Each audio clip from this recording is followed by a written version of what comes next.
If you will die somewhere between 45 minutes and 45 years from now, why should you bother investing? Aren't you missing out on what you can do with that money in the meantime? Why not YOLO some money now, go on that trip, buy that Lambo, or just get Starbucks every single day if that's what you love? Hey, I'm Brendan, and every week that you're subscribed here, you'll get some kind of video on personal finance, productivity, or a related subject. We are all mortal, and this is not a call for depressed, rash actions just because we realize that we're gonna die. It's just the reality. When was the last time you talked to somebody who was even 150 years old? Yeah, me neither. Never. Stoicism has had this pretty huge resurgence in popularity lately, and one of the key phrases in it is Memento Mori. It means, remember you must die. The point of that isn't to be sad, it's just to realize we have a limited amount of time left and we should make it count. You've seen the movies where someone thinks they've died or thinks they're gonna die, and then they find out that they actually have life left ahead of them, and it completely changes the way that they live.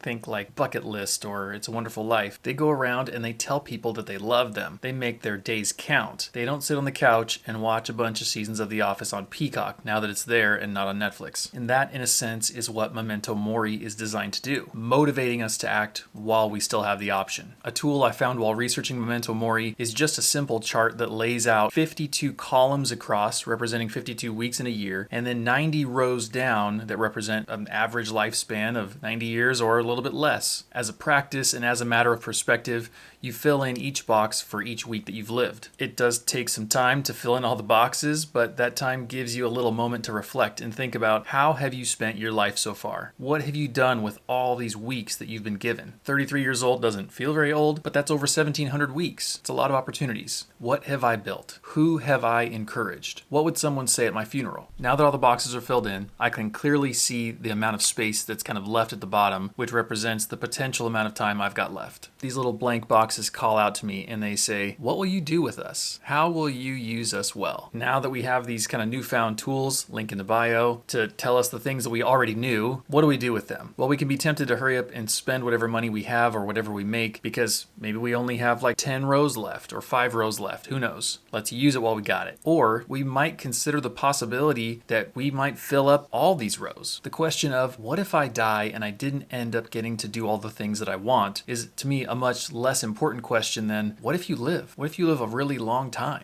80 or 90 years. If you're filling out the last line on your chart of kind of Memento Mori life tracking, you probably don't need a lot of money for a Lambo or a vacation, but you might need money for things like medical expenses or to leave a legacy for the family members that you've gotten to live this long, awesome life with. Even as I'm saying that, it is eerie. It's a little bit creepy. But if I have the option to live a long time, spend more time with the people that I love, and then potentially leave a legacy to them in the form of an inheritance or property or whatever, I'd rather do that.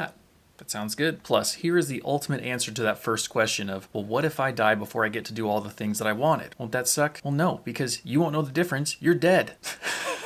So we may as well live as if we're going to go on living for at least a reasonable amount of time that we can expect on something like our little Memento Mori graph paper. This kind of thinking actually encourages me to fritter away less time and be more wise with the little bit of time that I've got left. I really don't need another $100 worth of stuff from Amazon, but if I save and invest that $100, then no matter what happens, whether I live or whether I die, either I can benefit from it or my family can after I pass. Plus, if we're fairly serious about saving and investing in the meantime and not just blowing all of our money, it actually gives us pretty good odds of being able to retire early. The typical retirement age in America is about 64. That's 65 for men and 63 for women. If you're young and have a lot of time to invest, and or if you make a lot of money, then odds are that you can actually fast forward that timeline and retire a lot earlier. The key here is saving a larger percentage of your income. There's this personal finance blogger who got really popular 8 years ago named Mr. Money Mustache, and his most popular post of all time was called The Shockingly Simple Math Behind Early Retirement. It explains that increasing your savings rate decreases the number of years between today and the day that you can retire. And it represents implicitly the relationship between your savings rate and your spending rate. So for example, if you can save and invest 5% of your income, well, that implies that you need the other 95% of that same income to live on. So that would take you a really long time to save up enough to cover that 95% of your current income because you're not saving a lot and you're spending a lot. And by the time you save up enough to cover that 95% figure based on the 4% rule, it'll be 66 years of saving and investing. That's a long time to wait. You'd better be like a baby right now watching this if that's you.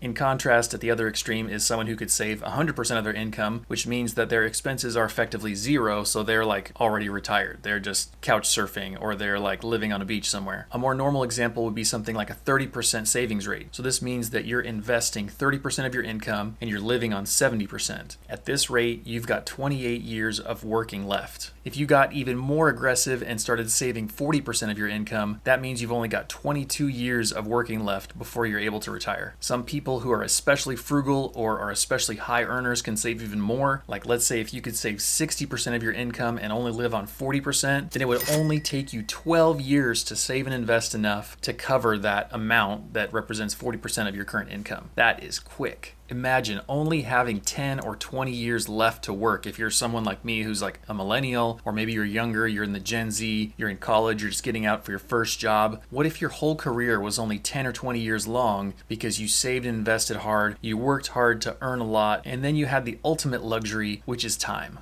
Even if you're 35 and you've got 20 working years left, that would mean that you could retire almost 10 years earlier than average. 10 more years to spend however you wish. I think just because we know that we have limited time left doesn't justify stopping saving and investing. In fact, it's quite the opposite. We have a lot of good reasons to save and invest. And if you're just getting into this kind of topic and you're doing research, I made another video that's all about investing apps for beginners, and it can help to get you on the right path if you're looking for a means to invest. I'll also put that video in the description so you can find it. To think about this general topic further, these are some questions that I plan on asking myself every month this year. Have I treated people the way that I would want to treat them if I knew this was the last time I would see them, or one of the last times I would see them? Have I been generous? Have I been avoiding anything that I really didn't want to face, but I should go ahead and face it? Am I wasting time on frivolous things? What can I be doing instead that's deeply meaningful? Where am I waiting? How can I act now? Am I using money or possessions or position as an attempt to cope with some kind of insecurity that I have? How can I instead face that insecurity and deal with it, and then use the resources that I have really wisely and for a better purpose? These kind of questions can help us to make today count. I hope that this year you live with purpose, that you live in integrity with who you are and who you want to be,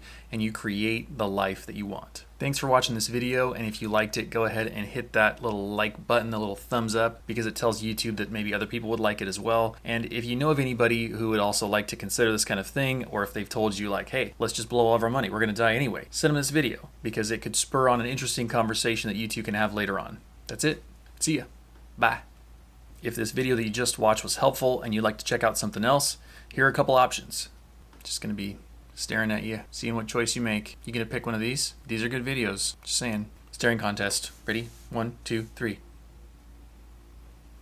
I've never been good at these. I'll just admit that right now.